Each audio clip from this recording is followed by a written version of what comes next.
That's like not hard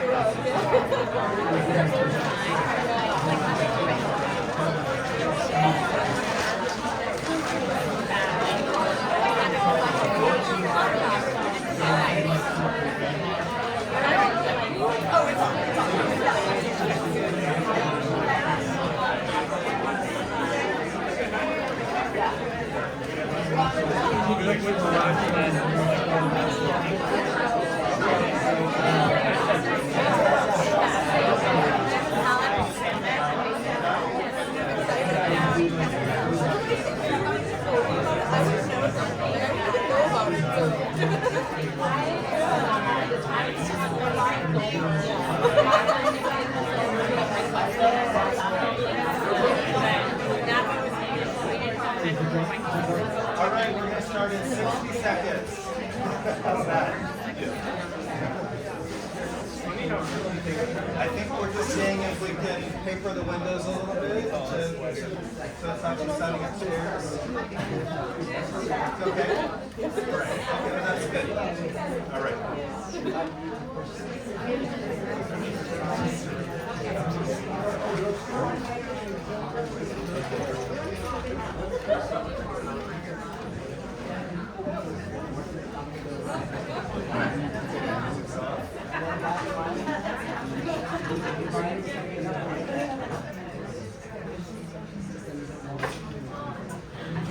Okay, everyone.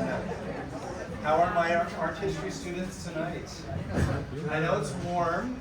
It's not too bad, actually. We were afraid it was going to be a little bit worse. And in about 10 minutes, we'll have water set up just outside the door. So if you need to get up and get some more water or use the restroom, or you, for some reason, need to stand,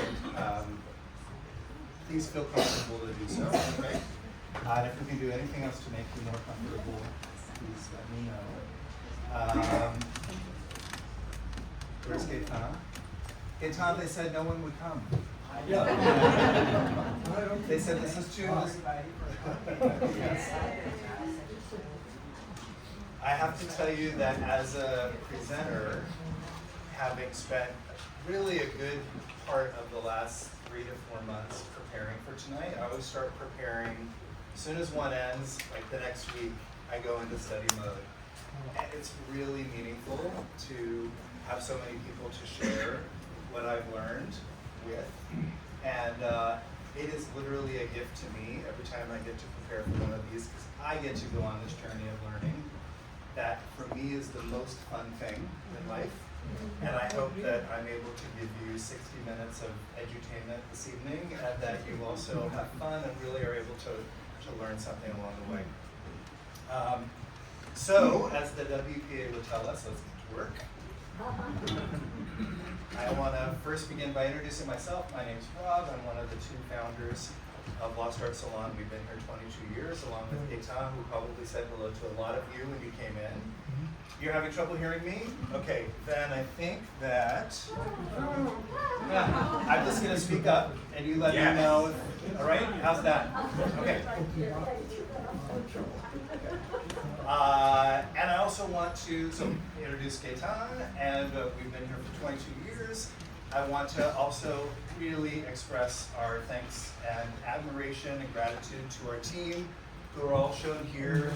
It really takes so many of us to conserve the work, document it all, frame it all, photograph it all, put it on the internet, do all of our social media. When you run a gallery and do legacy building for collections these days, it's not just about putting paintings on the wall. There's so much more to it. And really, that's how we're able to welcome all of you tonight. So thank you, team.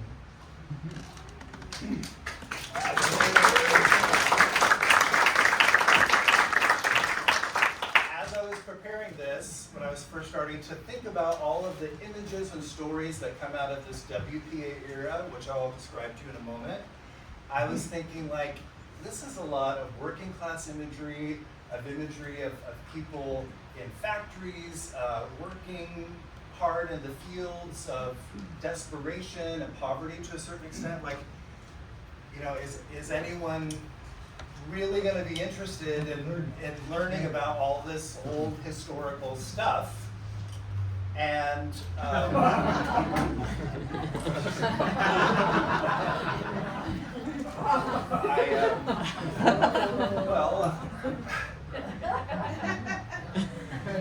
right.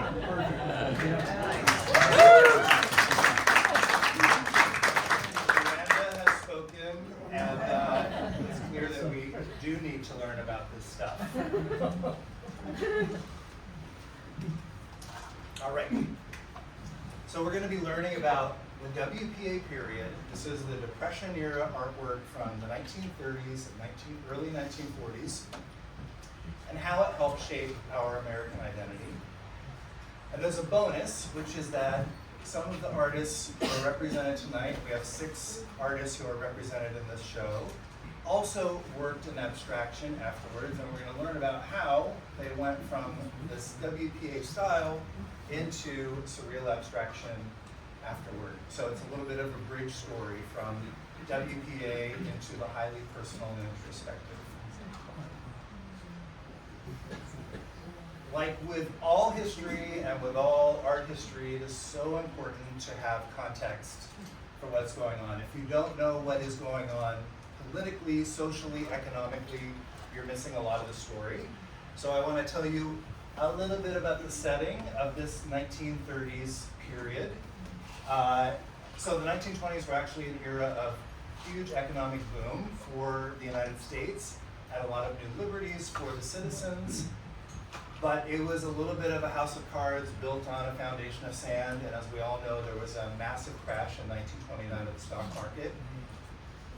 Often it's told that the Depression began like the next day. That's not the case. It took a couple of years for all of those changes and all of those failing banks and all the other domino effects that happened to filter down. But by 1932, the unemployment rate was 25% average across the United States, and that was only counting the males as the head of households. So women who were not employed were not being counted. And the average family income had dropped by 50% by 1932-33. So that gives you an idea of just how serious this was. And there was no safety net at this time. For all you youngins out there was no Social Security, there was no unemployment benefits, there were no guarantees on your bank deposits that it would be there the next day when you needed it. That all came out of this New Deal, Franklin Delano Roosevelt, WPA era.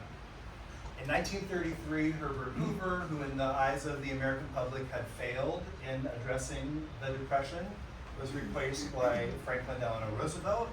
Interestingly, it's the same year that we had the official rise to power of Hitler. So there was a lot of geopolitical changes going on at this time. 1934 is the Dust Bowl. I literally, like as a kid, I would hear that word Dust Bowl, and I thought it was a bowl full of dust. I really did not know what it was. It's a beer. It's a beer. It was a calamity, one of the first sort of climate crises that happened in the US, where the farms had been improperly farmed in places like Kansas and Oklahoma, and the topsoil became so degraded that it would just blow away. There was nothing left to it, and all these incredible dust storms basically ruined the economy of that area, and we received a lot of those farmers who lost their farms here in California. 1937 is the opening of our Golden Gate Bridge, and by 1941, we were in World War II, which would kind of officially bring us out of the Depression.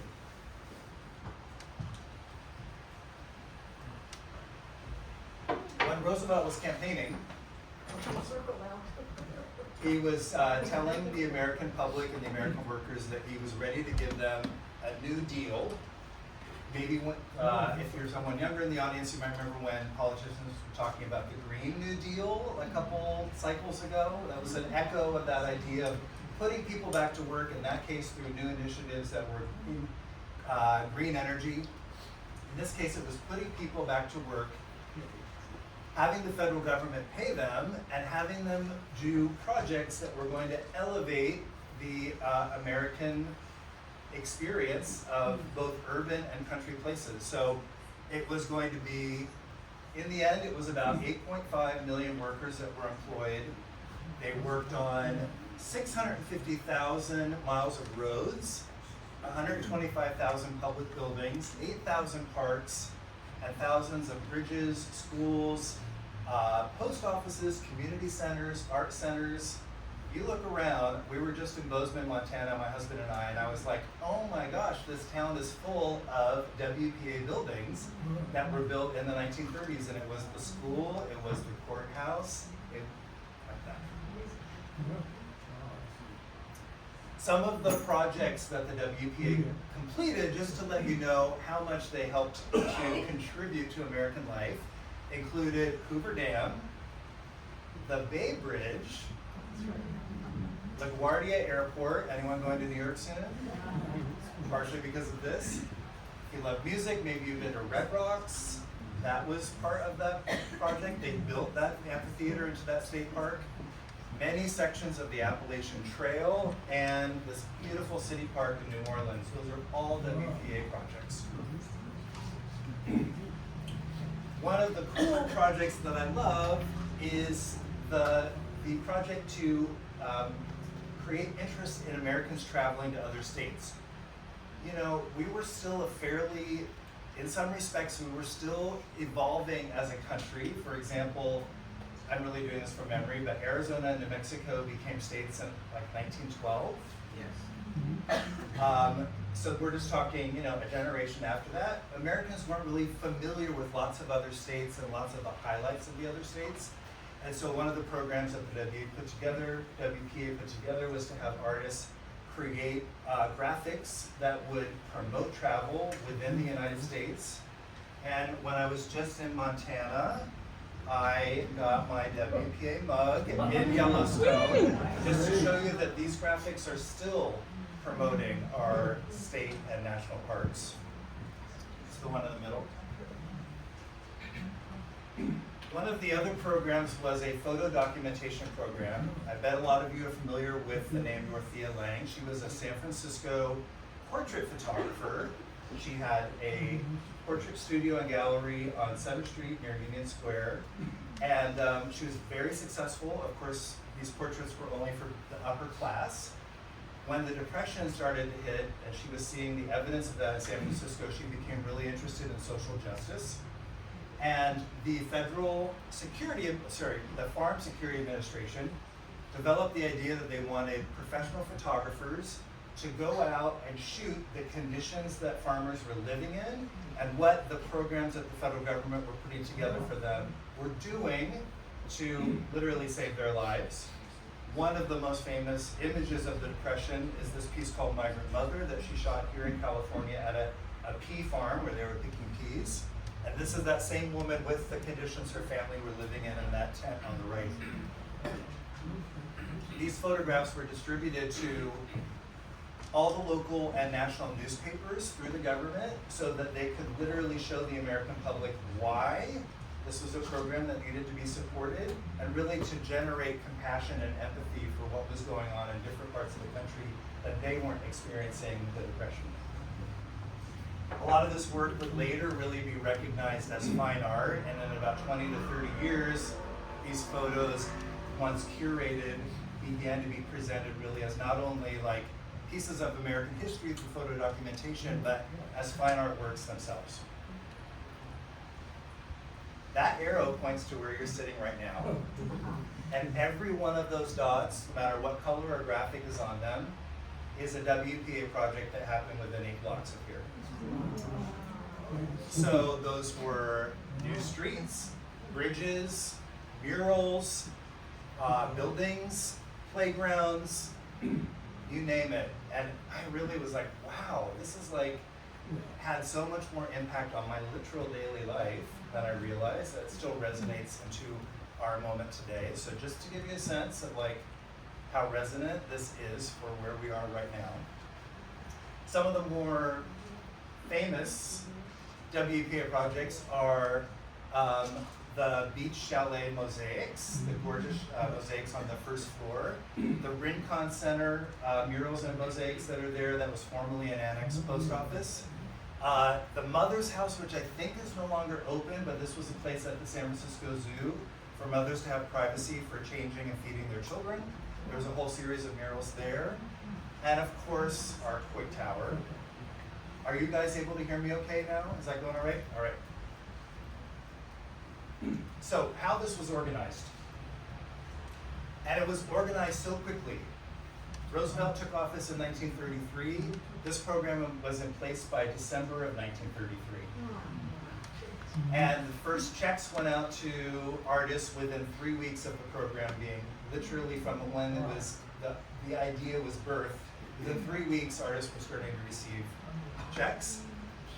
They divided the 48 states into 16 regions, and then they recruited 10,000 artists of all mediums with the idea that it would be both men and women and people from all backgrounds and races from all 48 states.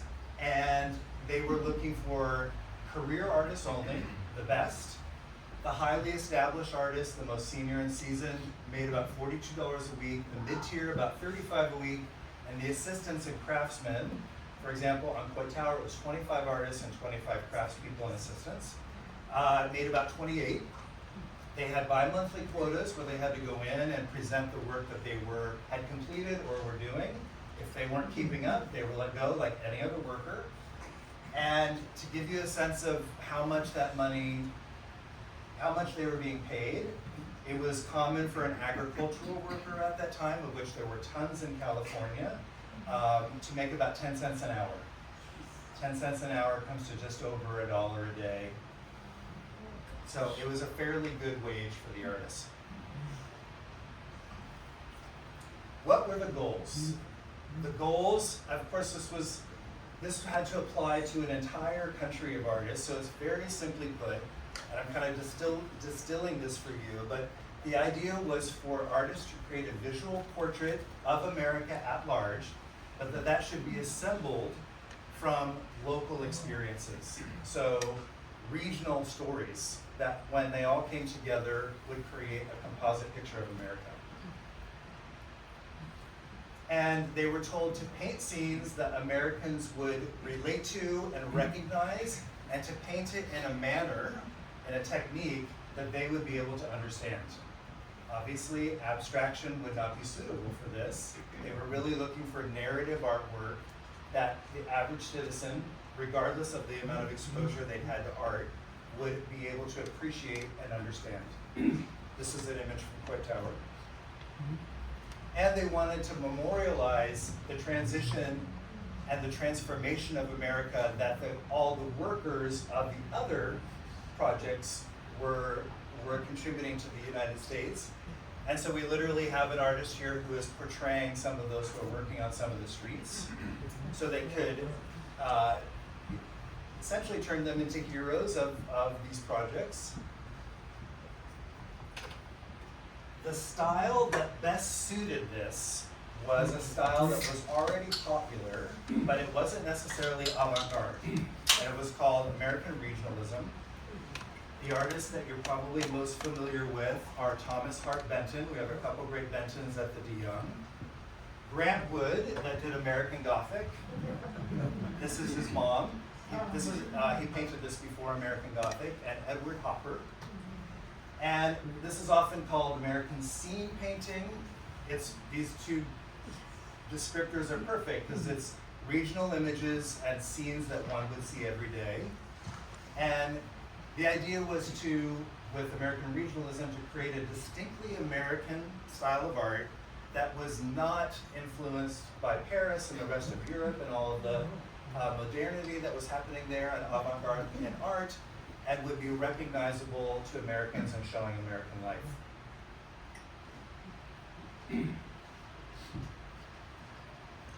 The other influence, ironically enough, was the work of Diego Rivera and the other muralists in Mexico. Many of our San Francisco artists, including many of our Coit Tower artists, went to study with Diego Rivera in Mexico City or to work in as assistant. And in the years prior, just prior to the Depression, Diego Rivera executed a few extremely notable murals both here in San Francisco and New York. And they learned how these frescoes, this old technique, was a style that was so perfect for creating a visual narrative that could really reach a large public. And so Diego Rivera maybe was actually the most influential artist on many of these WPA artists, and they would fuse that with this sort of American regionalism. So the other day I paid a visit to Coit Tower with Sarah from our team so we could photograph a couple of details. Has anyone here been to Coit Tower in the last 6 months? Okay, it's time to go back. It's one of the great art treasures of the country, and it's right here. So the program started in December of 1933. This was one of the very first greenlit projects in America, and it would be one of the largest to be executed over the entire 9-year period of the WPA, and one of the most complex. 25 artists, 25 assistants, and these are several of the artists outside the tower here. There's images of agricultural life, city life, industrial life, the mines, shopkeepers, libraries, newsstands, and all the other parts of kind of like Bay Area regional life. And part of the brief the artists were given was that they wanted a contemporary scene for Coit Tower. First, I should tell you, Coit Tower was not built for the WPA. Lily Coit had the tower built as part of her legacy, and the city had the idea to beautify it and make it a more compelling destination by adding these murals. And the brief that the artists were given were that they were to paint contemporary San Francisco life, Bay Area life, but they were not barred from painting poverty and complex issues, social issues, but they were not to be political. This is one of the first images you see, and it's a hydroelectric dam there in the distance. And we have a family that's living in a tent right here, right back there, and they're using the river to wash their clothes. He's panning for gold. There was a huge return for panning to gold at this time because of the gold standard. People were desperate for cash. It was a way of making a small amount of cash. And probably the senior member of the family there is sawing the wood for heat. I'm going to go a little closer here. What the muralist did here was not just show us contemporary San Francisco life in just a one-dimensional positive light. He showed us this dichotomy of the rich and the poor, which was like it is today. That chasm between the two was getting bigger and bigger during this time. And we see that this rich family has come down to the river here. They've brought their fancy little dog, and the scraggly dog here, and are barking at each other. They're turning their nose up at the jalopy here with the tire off, and this little outdoor cooking kitchen, and they've arrived with their chauffeur and their beautiful car. So, without him using any words, he's telling us a story of the class differences that are happening and the widening gap of poverty in the Bay Area. And I love that our San Francisco artists, many of whom were marching with the communists at the time, which was a very different kind of perspective than it is now. There was just so much unhappiness with the American government. But I love the fact that they were edgy, as our artists still are today, and ready to communicate something that wasn't just a red velvet cake for the community. And there were many different styles of painting within that regionalism style, American scene painting. And there were many famous artists that were, before fame, leaning on the WPA to make a living. And I'm showing you the paintings of Jackson Pollock, Alice Neal, and Mark Rothko. They all worked on the WPA. They all adjusted their ambitions and style to be in this more regionalism scene painting style, but with their own differences and flair.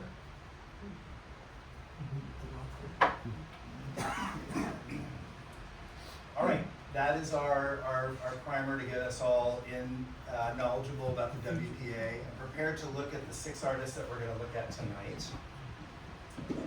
The first is Basil Hawkins, and I've tried to think about what I thought defined sort of like the sui generis, the reason for existing, what makes this work special, the perspective of each one of these artists that makes them unique, one from the other. And what I see in Hawkins' work is this nostalgia for a changed and changing America of the 1930s. Every generation says, oh my gosh, it was so different before. I'm 59, I can't believe how much I'm saying that to our young staff. But you know, in the 1930s, they were talking about how things were so much better before. And here's one of the reasons why.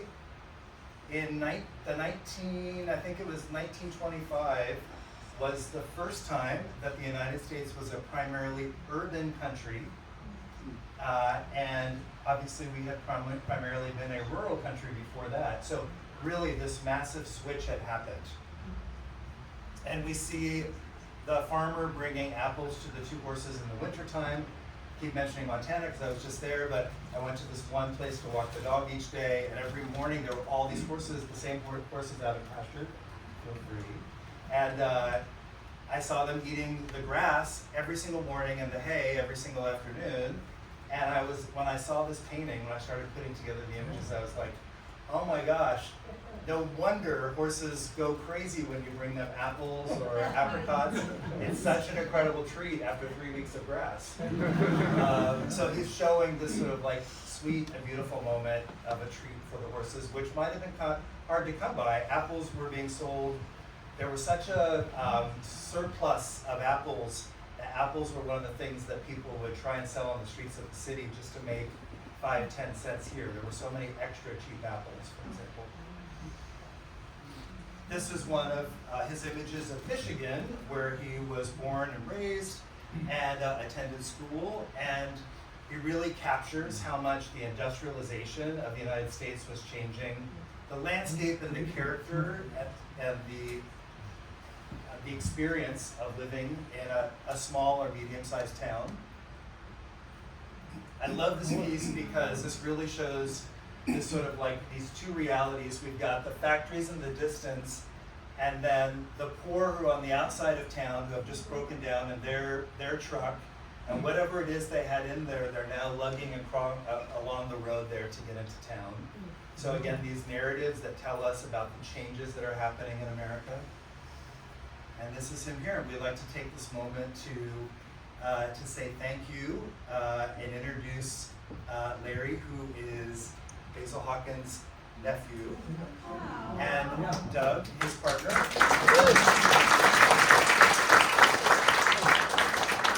He brought this collection to us and the story, and we're so grateful. And we're also so happy that Larry's nephew, which would be the this gentleman would be the great uncle of him. And where are you at? Right there in the back. And he was born after his uncle died, so I'm hoping that tonight will help bring a little bit of your uncle's story to life for you.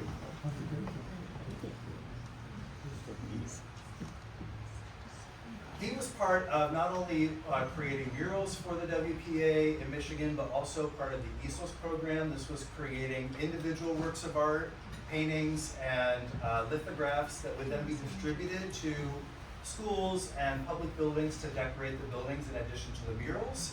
And here we see how he did a study of a piece of a scene in winter. It's simply called Winter. It's ice skating with the fire. That's the watercolor, and then this is the finished lithograph, which generally about 25 of the edition would be made and distributed. The artist would keep some of those. And you can see how it was refined and simplified and tightened up and made a little more graphic. And you're just pointing out the fact that when you do a print, you're actually getting the mirror image, so everything's flipped here. We get those snowshoes that are a little more emphasized and more clarity on the fire, but there's that nostalgia for the wintertime joys, even when you're poor.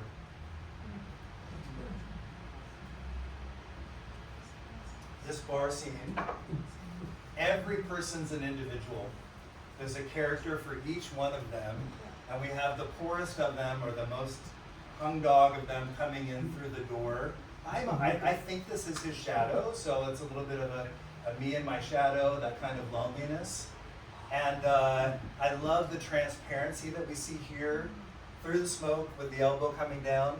When I blew up that corner painting on the right, it looks just like one of Hawkins' own paintings, so I think that he painted his own image into this bar scene. As an artist, that totally makes sense to me. And a beautiful sensitivity for doing portraits. And this one is called the Queen of St. John. It's hard to see this, but in the background here, this is maybe like a public park, are people covered with newspaper, which were blankets for people.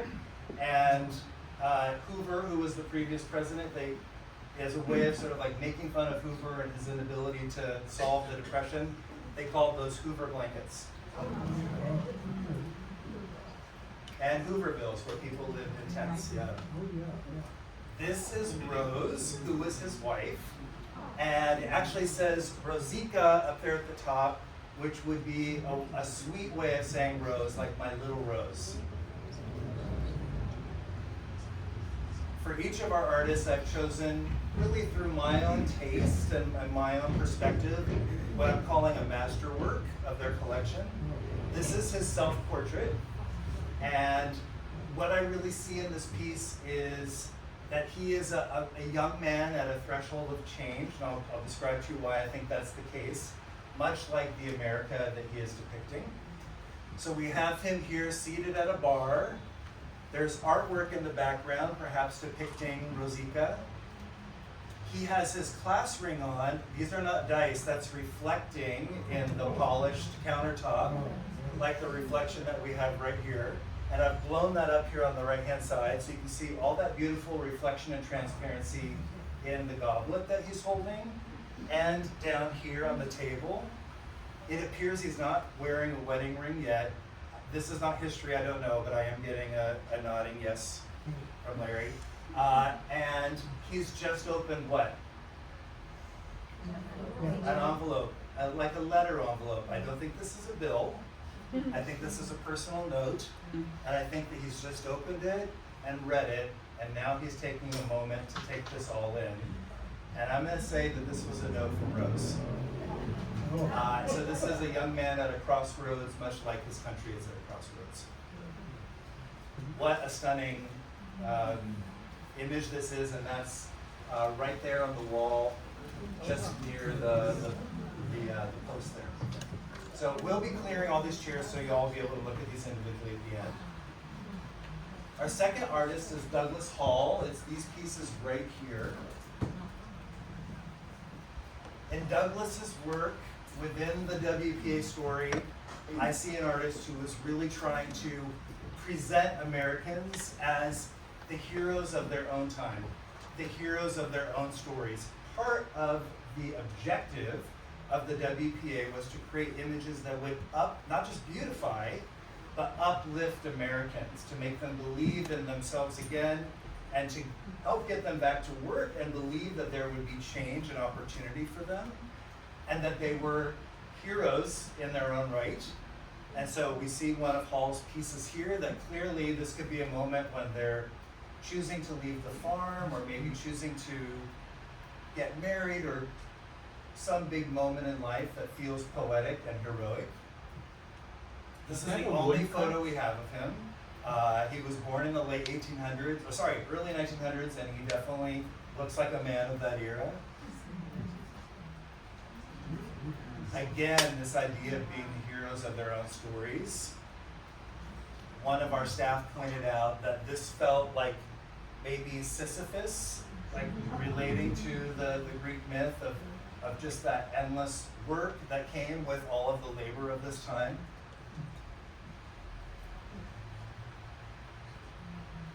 And he was capturing the hardship and the perseverance, sometimes through animals, which can be a great avatar for our emotions. So we see a black and white cat here at night who are tipping over all of the, maybe what was outside of a general store, looking for the scraps, which Americans were doing down the alleys of small towns and big towns across America. And then these horses that are trying to get this land to work again, and we see the perseverance there, and I love how he used these images. Americans would have recognized this even if they weren't intellectually thinking, oh, that's supposed to represent me. It would have really spoken to them on a poetic level.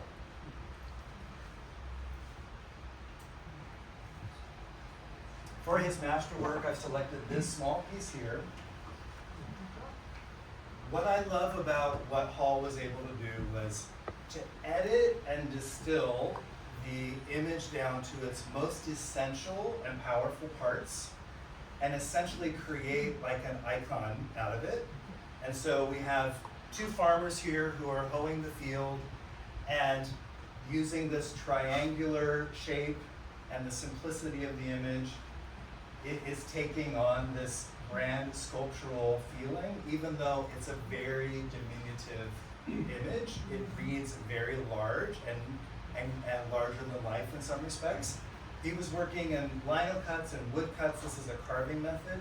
And I want to say that that is also very sympathetic to these kinds of images because it's hard work to do that, the carving of it. So it's a great medium to use to represent work. Where was he flourishing? What's that? Where did Hall live? He was also from Michigan, interestingly. And I should say that like Michigan, Detroit, Michigan was a heartland state that was very representative of what happened to America. There was a boom of industrialization. A lot of people came there for work. It was a prosperous and thriving state. And when the Depression hit, there was just all the more to lose. So Michigan was a place that really is a perfect composite story for that part of the industrialized United States. Benjamin Newton Messick, these three in the ivory frames. He's depicting everyday Americans, not necessarily in these big moments of life, in the little moments of life, with warmth and wit. This piece is called Yesterday's News, and I know that he's making a double entendre here because we have a gentleman picking yesterday's news out because he can't afford the newspaper, and we have a couple making out in the park, and either she's his yesterday's news or he's her yesterday's news, and it's a GI probably on weekend leave.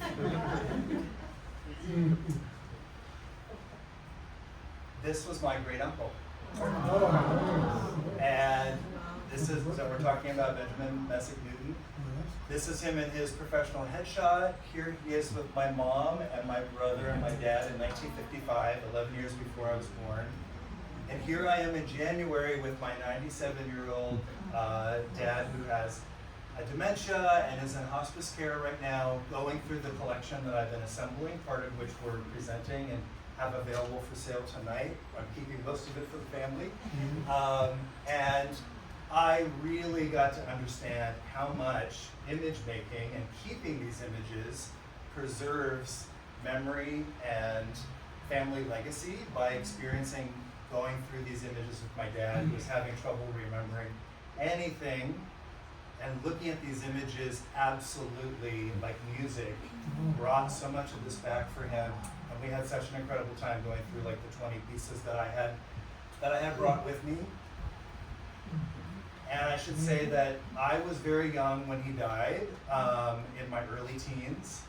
But the few times I got to go to his studio, he was also in Southern California after growing up in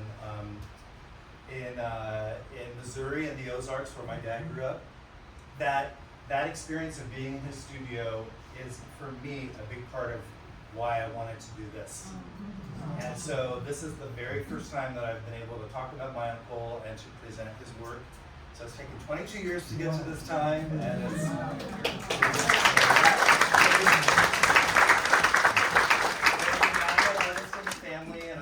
probably speak for many of you here that are here because of the artist in your family. There's a mythology and allure that surrounds them like nobody else. They're like the only important person that ever happened in your family tree. And it's partially because they leave the evidence of what they've done and it survives through the years, and it was extremely impactful for me. This is one of his paintings of that period. This shows a park in LA. He was in LA. One of his favorite things to do was to walk the parks during the day and night, come back and sketch what he saw and create these complex, beautiful scenes that showed everyday American life of like breastfeeding and the old man picking the fruit of the cherry tree for the young one there, the kids playing. And these are two pieces I grew up with in my home. A girl here with the LA skyline behind her, and GIs that can't find anywhere to sleep for the night, which was a very common occurrence, probably crashing out in the train station or in some public building.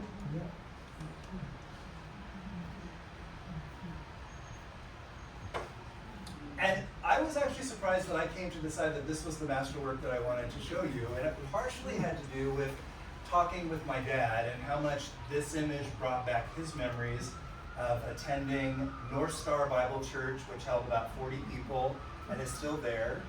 And I don't know if this was a memory piece for him, but he said he did a lot of pieces from memory. Here's why I think this is such a great piece, even though we're just looking at a simple image of an everyday person. First is that the composition he's giving us is from the perspective, like you, of looking up at someone who's in the choir. So right away, we're in the viewer seat of someone who's sitting in church with them. The way that he's handling the lighting here is very complex. There's light coming from above down across her hat that's shading her face, but there's also light coming from the front that is casting shadows above her cheeks, but keeping her eyes in the light. I love that, like that's real world lighting. And that this one figure could conjure an entire memory for my dad. He was able to say, like, I don't have to draw the whole choir. I'm going to draw one, and this can be the avatar for the many. I told you earlier that the program, that the program was meant to employ artists, both men and women, of all backgrounds and races. As we know, things were not always treated fairly in programs like this because of prejudices that would have been local and regionalized.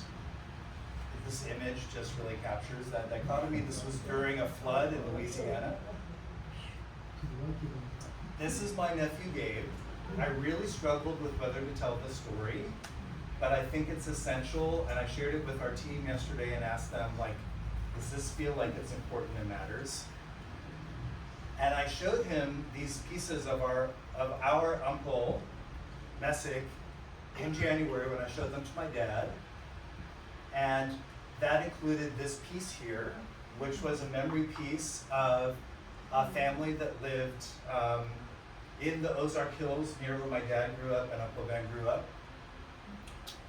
And when I showed them to my nephew, he said, what am I looking at? And I said, I wanted to show this to you because this is the characterization that was given often to black people at the time, including by our uncle. And he literally said, I would have had no idea that that was a black person. He said, this looks like, and I'm quoting, like something out of my nightmares. And I was like, Gabe, what should I do? Is this something that I should share? And he said, you should share it and you should give some context for this. He said, is this something you would understand? And I said, sadly, it is, because I grew up, I'm 59, I grew up in a time where these characterizations were still out there, and it was part, and probably still are. So people of my generation understood that. He did not, which I was grateful for, but I was like, hey, this is something you need to know, and this is part of our family history, and this is part of the history of the WPA. So I'm going to use this family story to point out that it wasn't all fantastic representations of everyday Americans. that there were lots of misrepresentations and very harmful characterizations that help create a way of thinking and an identity for people through the power of art. I asked him if I could share the story, and he said yes.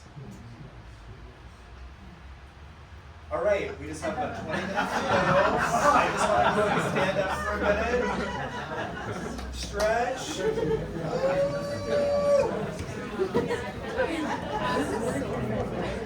I just want you to know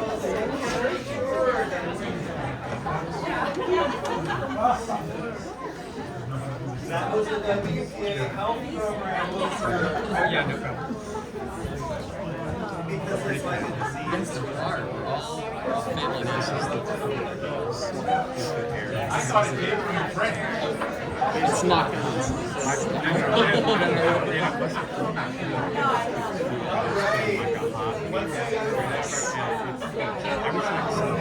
Let's sit back down and let's start Try to working, take okay?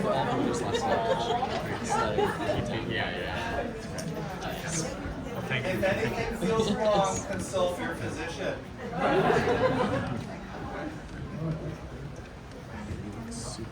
All right, remember how I talked about the American modernists like Jackson Pollock? Can you all picture in your mind what a Jackson Pollock painting looked like in the 1950s? Okay. I just want to remind you that these are some of these artists. Mark Rothko, Lee Krasner was also a WPA artist, Louise Nevelson, who were extreme modernists and very avant-garde and the vanguard of art in the 1950s. So we really are asking ourselves, like, okay, how does this incredible shift happen? What motivates this change? This was the hardest part for me to do. And actually, I was doing the run-through yesterday, and Gaetan had to leave and go work with some clients, and he came back after I did this part, and he was like, how did you explain the shift that happens? And I was like, you'll have to wait till tomorrow night. But I have a pretty good idea of what I think is going on here, and fitting this into my art history knowledge. So there's our two images, separated by about 15 years is all. And we're gonna look at this through our next artist, who was an immigrant to the United States from Russia, and his name was Eugene Zaikine. Now, am I pronouncing it correctly for the family? Zaikine or Zaikine? Zaikine. Oh, you were with them. This is a painting of his, of the old country. He came here at the time of the Bolshevik Revolution, around 17 or 18. Yes. And what we see in his work is the perspective of an immigrant who is seeing this tension between dreams and realities, maybe expectations and realities. We all have that when we go to, well, certainly people come to America, when we go to any country that we've glamorized in our minds. I love this image because somehow I think that this woman is wearing this mink on a very warm day. I think that she's the sort of person during the Depression that is wearing her wealth, that is, even on a warm day, is going to wear that coat out and wear the different accoutrements that signal her status in society. But there is a little worry going on here about whether or not that's going to stay. This is my own reading of it, but I sense this. There's a little humor there. Is this temporary? And we would like to introduce the Zaikine family. Can we have you all raise your hands? Right there in the back. And right here. It's Anastasia. And your mom. Yes. Adrian? Yes. Thank you both for being here. Every time you see the heart, that means we have a family to introduce. So FYI. This is him working on. So he came to the United States. He made a very good living. He made a living and was a very sought after and reputable muralist in New York, living in Queens. Here he is up, way up, if you saw the rest of the photo, on the scaffolding, doing a Sistine Chapel number there in one of the churches, and again to the right. He died quite young in 1949. One of his greatest opportunities was to do a massive mural for the 1939 World's Fair in New York. Did anyone have parents who remember going to the World's Fair? Just curious. Oh, one back there, great. And this represented all the innovations in transportation and in industry. Imagine having that as your canvas for the public, to introduce yourself as an artist to America, and as an immigrant artist who is making their way in the world of professional art in New York.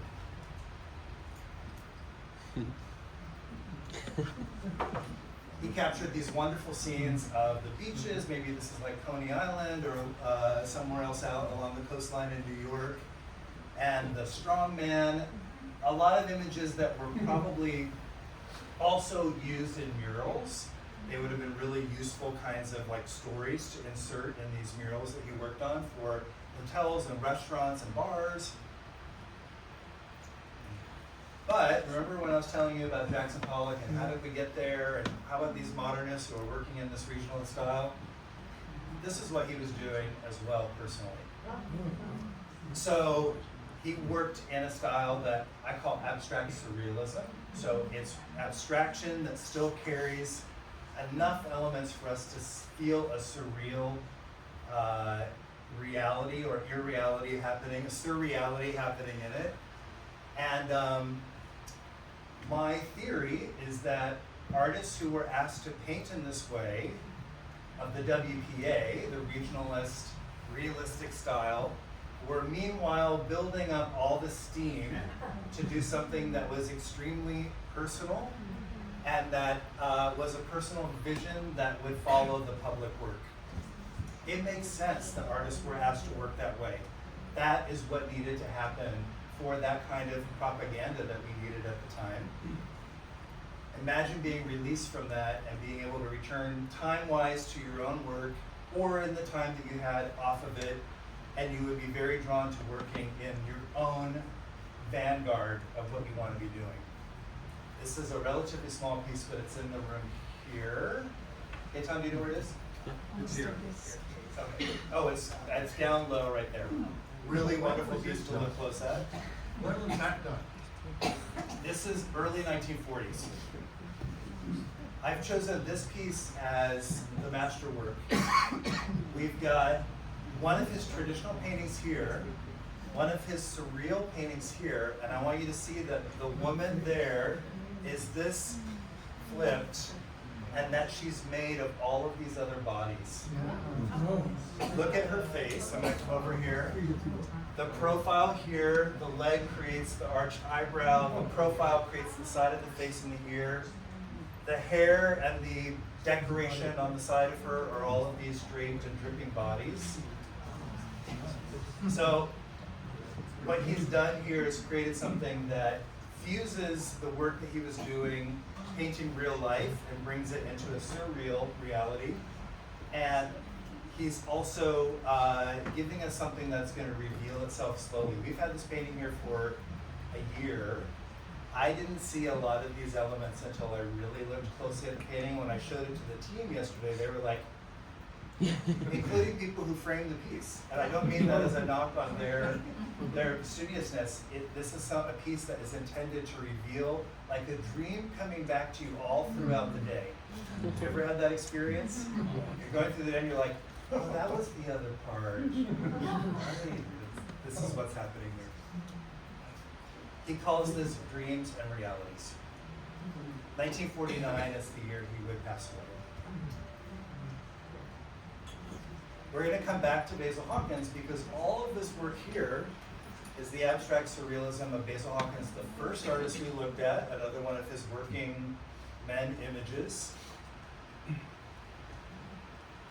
After being in Michigan, he moved to Arizona, and you can see him obviously drawing and painting in a different way and beginning to respond to the defined nature of the landscape of Arizona and to the geometry that exists naturally within nature, and starting to fractally break down these images. So I'm seeing the journey that he's on, and this is where he'll arrive within a couple of years. So most of these pieces are from 1951 to 1954. They're lyrical and fantastical and free, and yet I still think they're based on an actual reaction to the prismatic colors of a desert sunset and the many geometric levels of the cliffs of a canyon, etc. So I think this was pent up in him during that time. He arrived at a landscape that really spoke to his own sense of composition and color, and this is the incredible Kandinsky-like reality that we got from him. All right, we're at our last story, which is a love story. And this is a sculpture by one of the two artists. And this is Miriam and Ray Rice.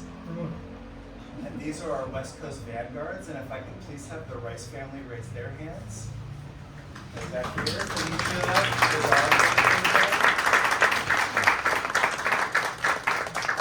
Do you have other siblings here as well? No. Okay, so this is wonderful.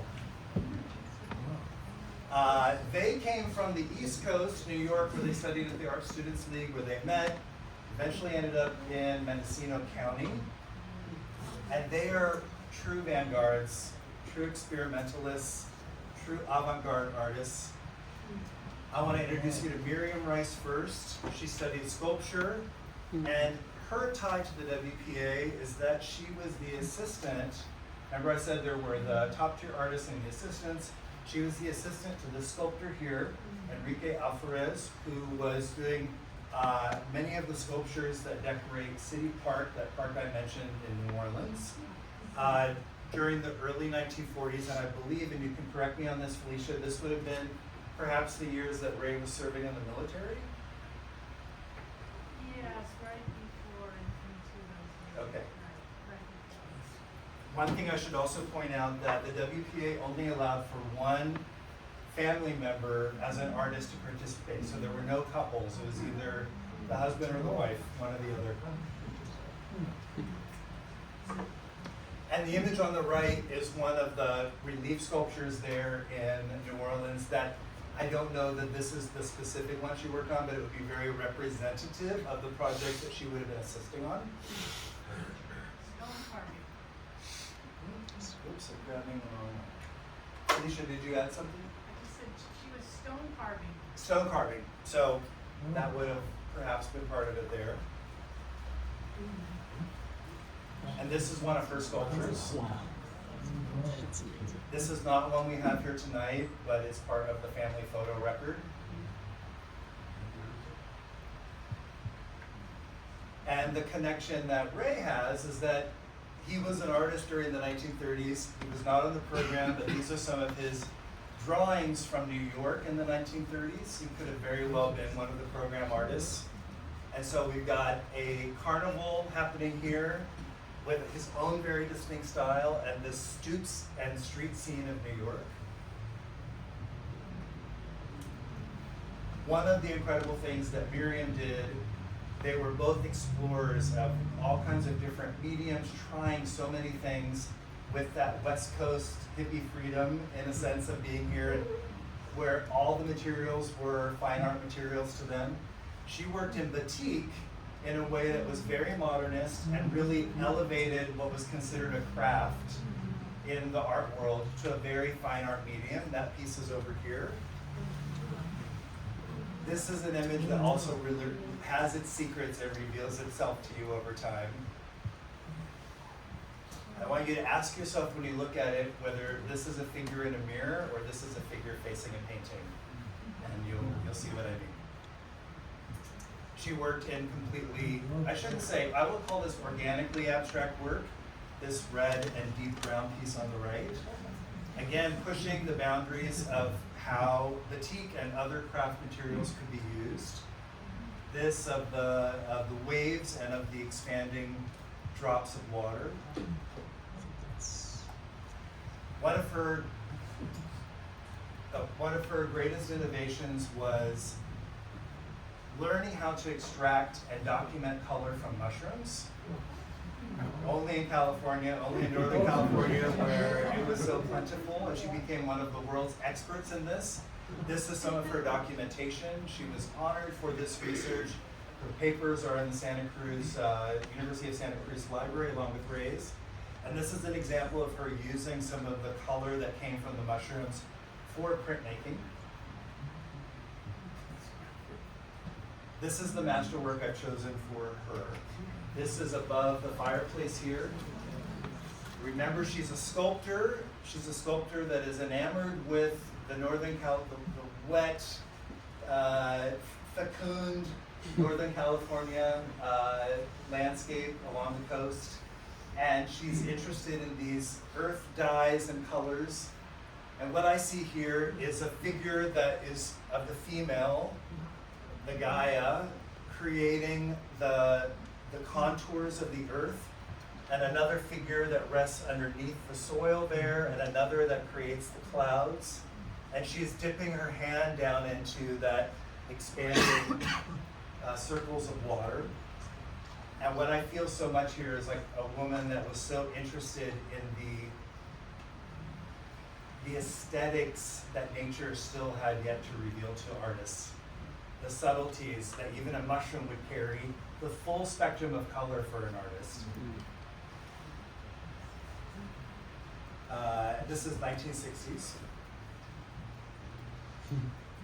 Oh, I was going to do something, and now I think I've missed the moment, but I have my patented 3-part art criticism. Whenever you're stuck, there are just 3 questions you have to ask yourself about a piece. What am I looking at? I just described that to you.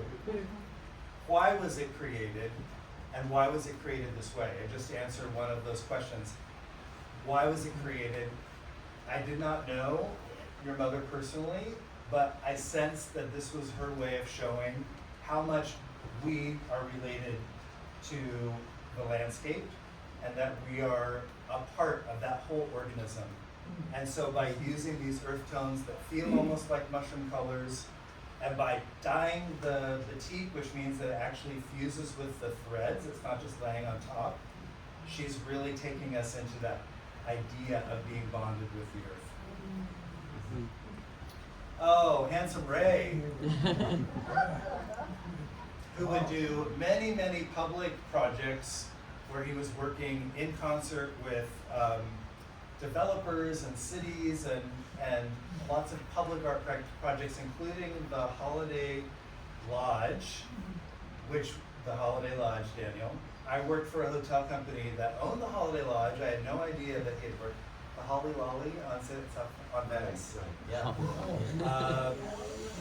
I don't have a picture of that, but that was one of his projects. He was a restless experimenter, and he had this fierce imagination. This photo tells you just the extent that he would go to. These are all almost lined up like different versions of exposures he had taken. These are these different self-portraits, of which we have one here, that really capture the essence of the architecture of his face. And you can see all the iterations that he went through to really see himself. This wonderful piece tells us how his mind worked. At least that's how I'm relating to this. I'm seeing this as someone who really also saw in a way similar to Hawkins, saw the math that exists within nature, within all of nature, and was seeing the landscape and the seascape as something that could be broken down into these fundamental parts. They could be represented very, very simply, like in these painted clay pieces that's up there above the fireplace. These I don't think are hills. I actually think this has something to do with, Felicia, do you know? Like maybe also the earth and what's going on underneath the surface of the earth? Just a guess. roller coaster. Okay, I'll show you one more image and see if you still think if that's a roller coaster. Also in portraying the body and the face, that same geometry would come in. But he did a lot of pieces that I'm going to really bring into that abstract surrealism qualification. I don't know what I'm looking at here exactly. Obviously I'm seeing something like a butterfly, but I'm also seeing something like a being that's returning to its nest or to its ship. And to me, there's a huge sort of like much bigger than ourselves narrative going on here. There's your roller coaster, which reappears in this piece here, this highly surreal piece of these eyes and arms that are plucking down to the earth, down to apples or persimmons or something like that. Again, I'm doing it to my taste, but I've selected this piece as his masterwork, which is up here. I'm a man that loves subtleties, and I love to see him get quiet with the work and to break down a scene that we all know as Bay Area people, which is the fog rolling in over the mountains of the hills. And doing so in a way that is so true to his aesthetic and character of seeing the architecture, the three-dimensionality within that ephemeral moment of the fog coming through, and giving it a concrete architectural / sculptural feel, and at the same time giving us just a beautiful abstract composition. I'm going to say that the biggest legacy that they left was their legacy as teachers. They were lifelong teachers, and they made a huge impact on the Mendocino art community. Here's both of them teaching, Ray here, and very early in life, Miriam there. And their legacy is all of these Mendocino artists who received their mentorship and are now going to be paying that forward in their continued creating the beautiful artistic life that we have here in Northern California and the artists that it fosters. We're coming to our last moment. I thought about like what makes art important, and I already kind of hinted at this. This is my dad again with one of Uncle Ben's pieces. This is a piece that I grew up with. It's my dad and his cousin playing outside of his grandmother's home in the Ozark Hills near Springfield. In my whole life, we only had one picture of my dad before the age of 20. One photograph. One childhood photograph, and it's him in a school shot. He was orphaned at age 6. He went to live with his grandmother, and she died the next year. And then he started a journey through all these foster families and living in homes and orphanages. No one was taking pictures. Everyone was saying, "We don't have any more money to keep you any longer. We need to move you on to the next family." This kind of art making, this regionalism art making, created and concretized memories of our personal stories and of our America that we can be fortified by, be learners of, be changed by. And it's not just a bunch of old stuff. It's often things that really have an important story to tell us that may still resonate with us today.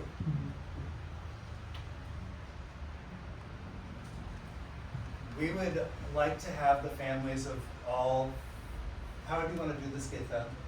I think I want to say like a few words about three very special people here tonight that I had the privilege and the pleasure of spending a lot of time with them.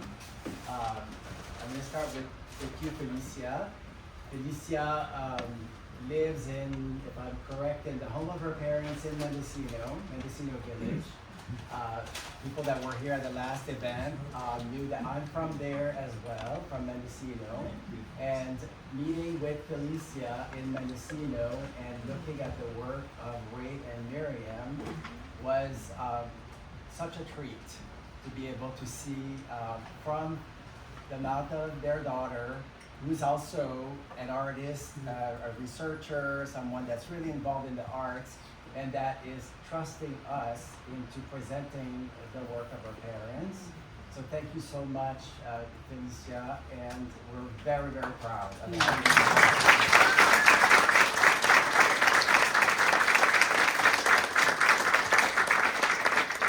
And another person very special is Anastasia.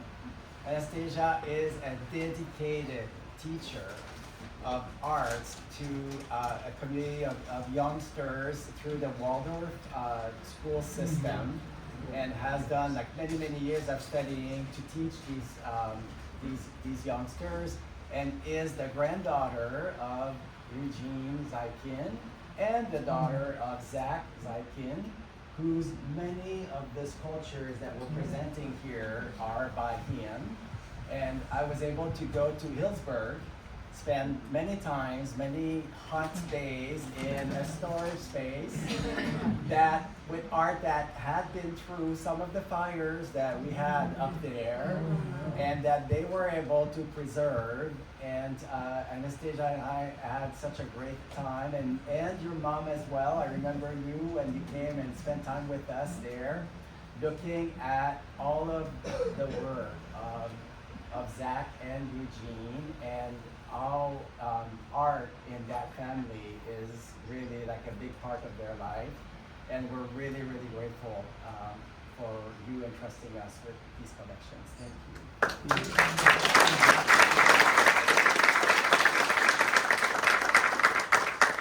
And these two gentlemen here, Larry and Doug, who came to us with the work of their uncle from Michigan, and that your uncle, but like I'm sort of related. you're the one that cries when you look at the art. And the connection is interesting because they had met Rob at some point. Right, the print place. Yeah, the print we store. met at a gallery show. Doug is an incredible artist. Well, thank you. Working, I'm going to call you in like the precisionist realm. Just watercolor. In watercolor, yes. Incredible California images. And we had a really beautiful time. It's so weird to be able to, I'm researching their family stories, and all the while feeling like becoming close to them to a certain extent because of really cherishing what I'm learning along the way. And it's very significant to have the three families here tonight. And the Basil Hawkins, as you saw the works, are so sort of like typical is not the word, but like really like showing like the WPA era so clearly. It's been an honor for us to really work with these pieces. And all of the framing that was done was all done here in-house. And for the most part, all these frames are from the 1930s, 40s, and representing these pieces in such a beautiful way. So after the event is over, we're going to take all the chairs away, stay, and take the time to really look at the art because it's worth it. And ask questions to the family because there's a lot of family members here, and it's a good time to really know more. I'm not gonna, if you have questions, come up to me afterwards. I'm not gonna take any out of respect for how much time you all gave me tonight and gave these stories. Do you feel like you did the work?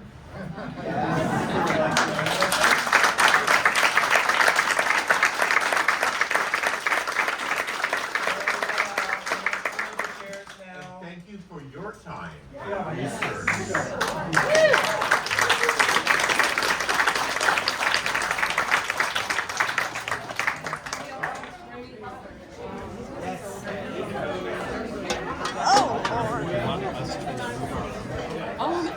I think it's probably we have take them out for the side.